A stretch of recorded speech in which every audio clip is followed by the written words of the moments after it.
Hello. Welcome to my Mercenta tutorial on companies in Mercenta. I'm William and I will be your instructor today. In this tutorial, I'll explain why companies are important, how they are structured, and how companies encapsulate teams, locations, products, and workflows. I'll show the important role that jobs, departments, and positions play in organizing teams within companies. I'll explain how company locations are created and maintained, and how locations form a critical source of data for Mercenta's geoanalytics and logistics modules.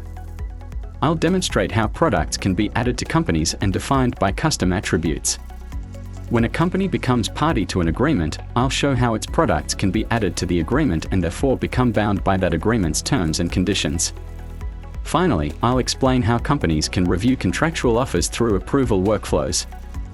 I'll show how a company's workflows can be created and maintained, and the role that the workflow controller plays in deciding which workflow to use. Before I get started, you should have registered your organization on Mercenta and familiarized yourself with the user interface.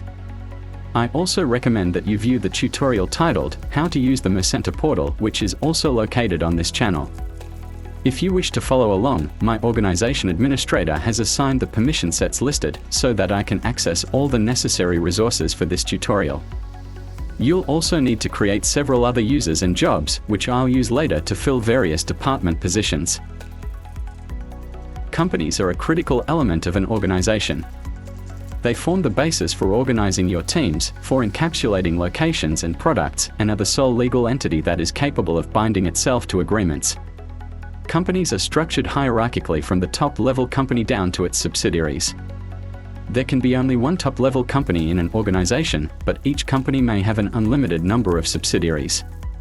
For multinational organizations, the top-level company would be the global headquarters and the regional headquarters as its subsidiaries, down to the individual operating units. On the other hand, smaller organizations may have only one or two companies in the entire organization. I recommend that you initially create your organization's entire company structure in Mercenta, even if you think you will not use them in future. This is because, since companies touch many different interrelated systems, restructuring the companies later could cause major disruptions. We touch on this subject later in this tutorial. Companies are the only entity in Mercenta that is capable of being a party to an agreement. Therefore, companies must be legal entities with the legal capacity to enter into agreements, assume obligations, incur and pay debts, sue and be sued in its own right, and to be held responsible for its actions. Companies may also enter into master-style agreements. In this case, you will need to ensure that the master company is capable of binding its subsidiaries. Let's head over to the portal. Once I've signed into Mercenta and landed on our home page, I'll navigate to the Companies menu by selecting Organization from the top menu and then clicking the Companies link in the Modules section. As you can see, a top-level company, our global world headquarters, was automatically created when I registered the organization. Clicking this top-level company opens the Company menu, which I'll mostly be using for the duration of this tutorial. Let's take a look at the basic data for our world headquarters. The basic data can be viewed by clicking the Edit Basic Data link on the Company menu under the Configuration section. You may notice that the Remove button is disabled and the ability to change the parent is missing. This is because removing or restructuring the top-level company is not permitted. The short name field is a unique identifier used for display and reporting purposes only. It should be unique in the organization and less than 50 characters long. We'll leave it as it is for now. The legal name and legal address fields should exactly match the details of the company as recorded by the governing body in the country where the company was incorporated. These two fields are important since they will be displayed on any legal agreements that this company is party to. We won't make changes now, but if this company is party to an agreement, changing these fields will not automatically update the agreement.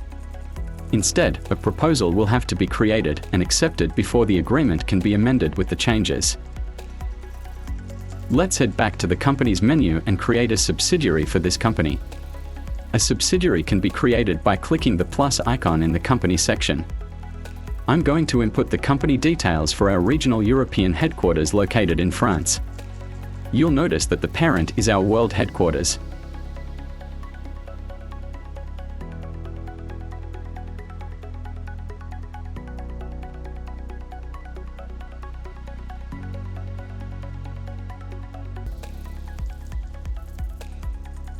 Once the fields are filled in, click the Save button to create the company. I'm also going to add subsidiaries in France and Germany, both reporting to our European headquarters. I'll speed this up since you've seen me do this already.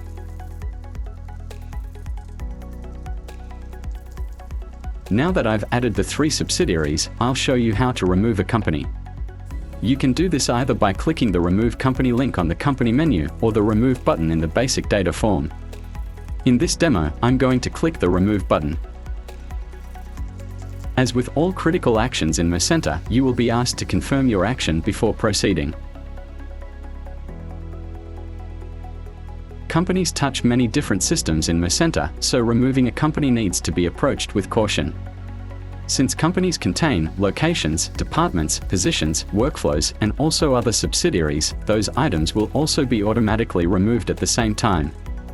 And, because those subsidiaries also contain other items, their items will also be removed, and so on.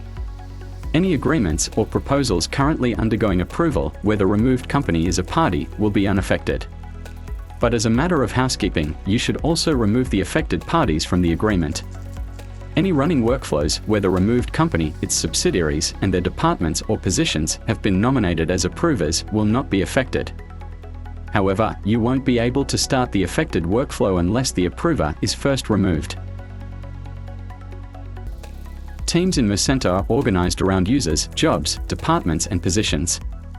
Jobs are a collection of tasks and responsibilities that are required of a person who performs a role.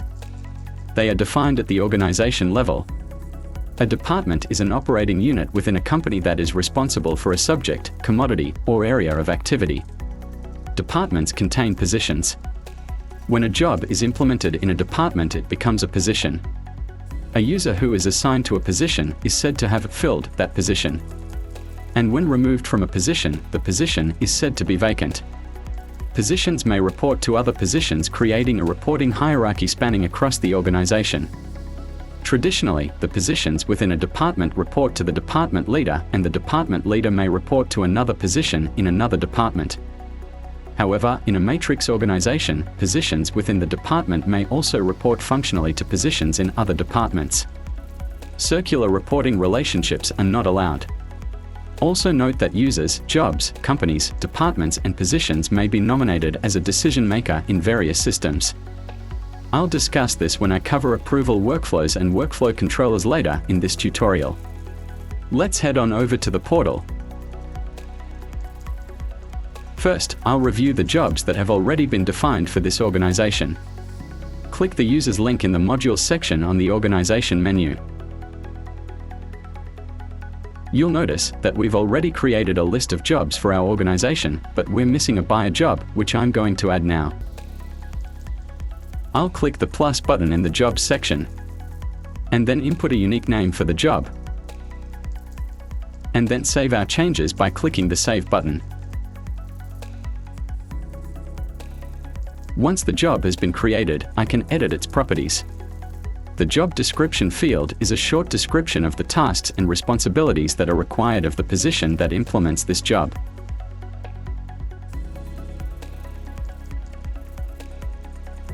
The title field is commonly printed on a user's business card along with their position. The position count indicates the number of positions that have implemented this job. You can't remove a job if it has been implemented in any positions. Now that the job has been created, let's head on over to the European Regional Headquarters and create the Regional Supply Management Department. Navigate back to the Companies menu by clicking the Companies link in the Modules section.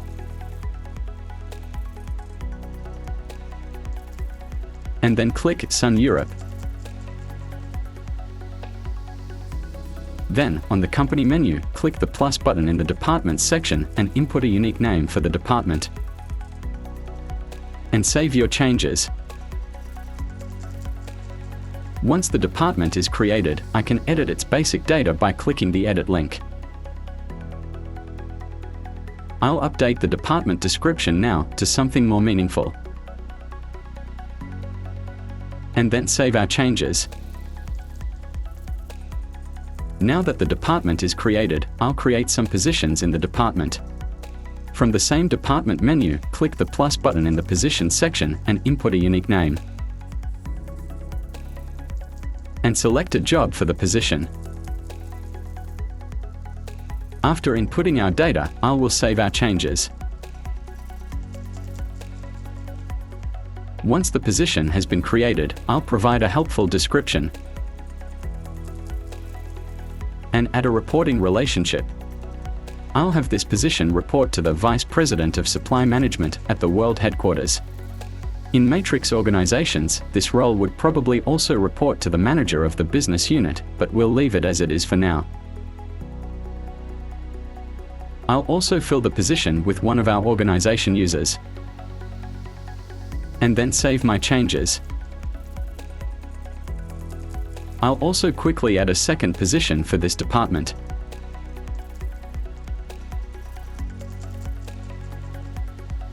You'll notice that we have filled both these positions, but it is also possible to leave these positions vacant. You can also vacate a position by clicking the Vacate button and then saving your changes. I won't show you now, but as with the other entities, removing a department is as simple as clicking either the Remove link from the department menu or the Remove button from the basic data screen.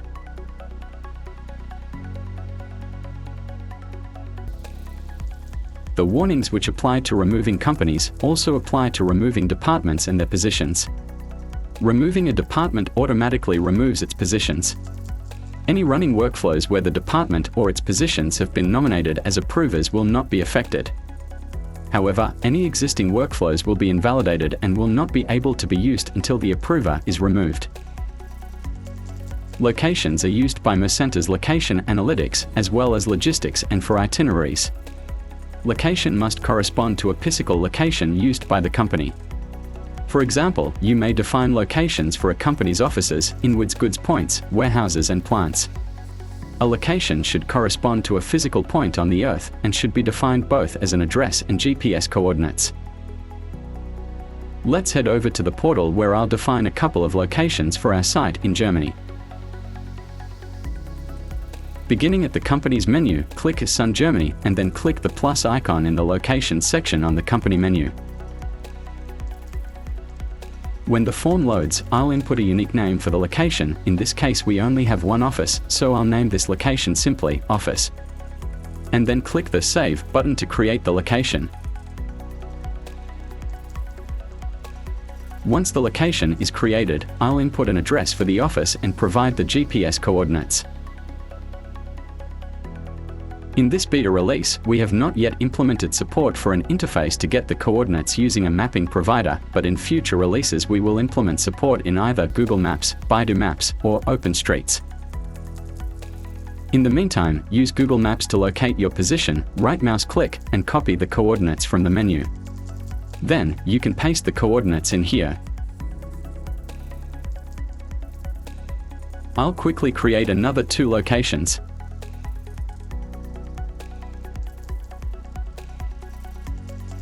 Removing a location is as simple as clicking the Remove button from the basic data form, and then confirming your decision. At this stage, the location analytics and logistics modules have not yet been implemented, so there are no downstream effects of removing a location. Since Mercenta is sourcing focused, products mean the goods or services purchased by a company.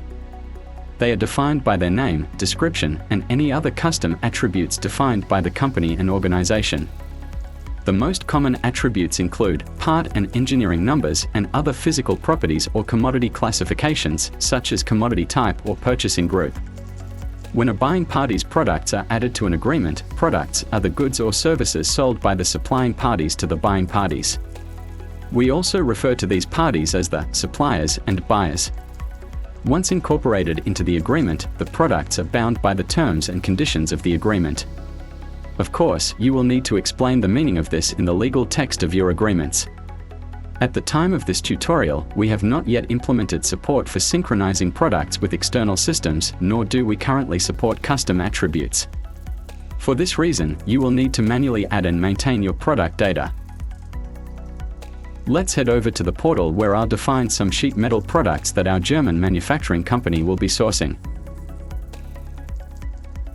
Since we're already starting from the company menu of Sun Germany, I'll click the plus icon in the product section and then input a unique name. Since we don't yet support custom attributes, I recommend that you use your part number here. Then, click Save to create the product. Once created, I'll input a helpful description and then click the Save button to save our changes.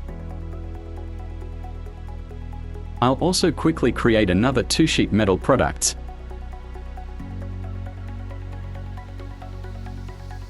Products can be removed by simply clicking the Remove button from the product form and then confirming your decision. You'll need to be aware of the impact of removing products that have been incorporated into an existing agreement or proposal. Any existing agreements or proposals that are currently undergoing approval will be unaffected. But, as a matter of housekeeping, after deleting a product, you should also remove the product from the agreement. Any open proposals will display a warning, and you will not be able to submit the proposal for approval until you remove the product from the agreement. An agreement is a contract between the buying and supplying companies that are party to an agreement. The act of forming or amending an agreement requires an offer and the acceptance by the parties. In Mercenta, the mechanism of offer and acceptance is handled via proposals and proposal approval workflows. A proposal approval workflow is a series of steps that, when run to completion against a proposal, result in either the acceptance or rejection of the proposal.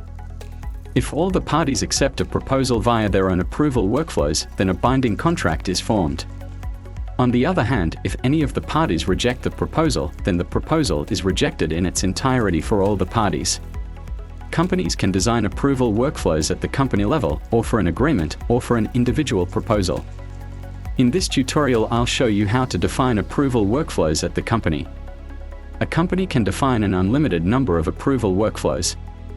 For example, you may design different workflows based on spend amount, commodity type, or cost impact. Once a company has developed approval workflows, they can copy them to agreements or proposals. When copied to an agreement, it will automatically be used for all its proposals. You can also assign company workflows directly to proposals either before or after a proposal is submitted for approval. If a proposal has not been assigned a workflow by a party before it is submitted for approval, then it is the role of the company's workflow controller to decide which workflow to apply. We'll discuss this role in detail later in this tutorial. I won't cover the actual design of approval workflows in detail now, since it's a complex subject. There is a separate tutorial on this channel that you can review later. Let's head over to the portal where I'll define an approval workflow for fabricated commodities for our German manufacturing company. Since we're already at the company menu of Sun Germany, I'll click the plus icon in the approval workflow section and then input a unique name of the new workflow and then click Save. Once created, I'll update the workflow's description to something more helpful. This description is displayed for approvers when a running workflow asks them to approve a proposal. The workflow data type is currently fixed for all workflows, so there is nothing to change here. Let's go ahead and add an approval step to the workflow. In most cases, there will be multiple approval steps, probably starting with the local supply management and then involving various cross-functions including legal counsel and finance. But for this simple demo, I'm going to add a single approver, the supply management director at the European regional headquarters. Before we start, I'll maximize the form so that we can see the designer properly. Click the plus icon in the center of the designer and select the Wait for Approver Decision step type. Then click the Add Selected button to add the step to the designer. Now that the step is added, I'll give the step a friendly name. Then choose Position Approver Type. Click the plus icon to show the list of positions in the organization. After searching and finding the Director of Supply Management, I'll click the Add button. We can add as many positions as we want. If multiple positions are added, then all positions will receive notice that they have been requested to approve the proposal. The first position to respond makes the decision. Now that the approver is selected, I'm going to add two simple choices which will both end the workflow with a result. If the approver chooses reject, then the workflow will end with the proposal rejected, and if the user chooses approve, then the proposal will be accepted. Note that approving the proposal only applies to this party. Whether the proposal actually amends the agreement will depend on the outcomes of the workflows for all the parties.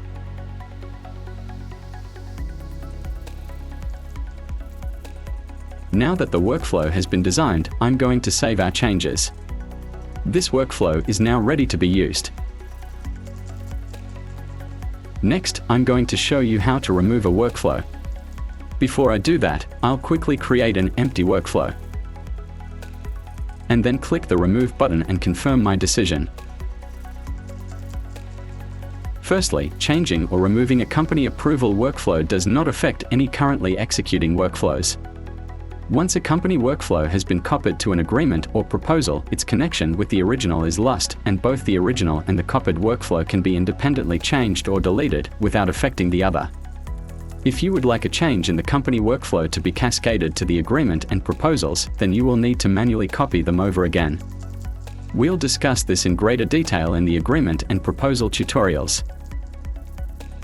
For the final topic in this tutorial, I'll cover the workflow controller role. Each company must appoint an entity or entities that are responsible for deciding which approval workflow to use for their company when one has not been explicitly specified for a proposal. This situation can occur in two instances. Firstly, when proposals for a new agreement have been submitted for approval, then the supplying parties will have been unable to pre-select a workflow. Secondly, the company may decide to select an approval workflow on an ad hoc basis. For example, they may wish to evaluate each proposal on a case-by-case basis and select a workflow which is appropriate for each proposal. An entity type may be a user, job, position, or department. Only one entity type may be selected, however multiple entities may be appointed. Regardless of what entity type is selected, the workflow controller is ultimately resolved to a user or users either having been appointed directly or indirectly through the user having filled a position, or filled a position with an associated job, or filled a position that is a member of a department. In the case of multiple users being resolved as controllers, all will be notified when a proposal requires a workflow to be selected. The first to respond makes the decision.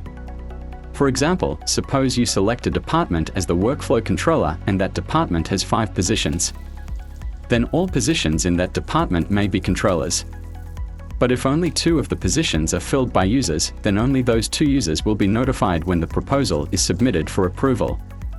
When a proposal is submitted for approval, the workflow engine will shortlist the parties that have not selected an approval workflow. The workflow engine will then resolve the selected controller down to users and send a notification to all the users that they will need to select a workflow for their company from either the agreement, if one exists, or from one of the company's approval workflows. Once one of the controllers have selected the workflow for their company, the workflow engine will execute that workflow. If there are no users able to be resolved when the proposal is submitted for approval, then the submit will fail to be processed. Since this controller has a critical role in how the company is bound to contracts through the selection of approval workflows, you will need to be aware of the corporate governance issues. 3 obvious steps you can take to mitigate any risks is to, firstly, ensure that the controller does not have the ability to author approval workflows. Secondly, ensure that your controller is not employed in any line of business roles such as purchasing. Thirdly, make sure that the authorization to nominate the controller is also unrelated to the workflow authors and line of business functions. Also note that as part of the role, the workflow controller will be able to view proposals in their entirety, thus bypassing your authorization system. Let's head over to the portal where I'll nominate a controller for our German company. Since we're already at the company menu of Sun Germany, the Nominate Controller link is found in the configuration section. Note that the link does not have a tick mark, which means that no controller has been selected for this company yet. Let's click the link to open the form, and then choose Department as the entity type. Then, I'll click the plus icon to nominate the departments that will act as the workflow controller. In this example, I'll select the Global Operations Finance Department as our controller. This means that all users that have filled positions within that department will be notified when a proposal is submitted for approval. Select the department and click the Add button. Save your changes by clicking Save. You will notice now that the Nominate Controller link does have a tick mark. The Workflow Controller can also be removed by clicking the Remove button. Removing controllers does not affect approving proposals, but you will not be able to submit proposals for approval if a workflow has not been assigned to the proposal and you have not nominated a workflow controller. This ends our tutorial. I'd like to thank you for your attention, and I hope that you'll be confident at managing companies in Mercenta. Don't hesitate to reach out to us at support@mercenta.com if anything is still unclear or you need any help. Goodbye.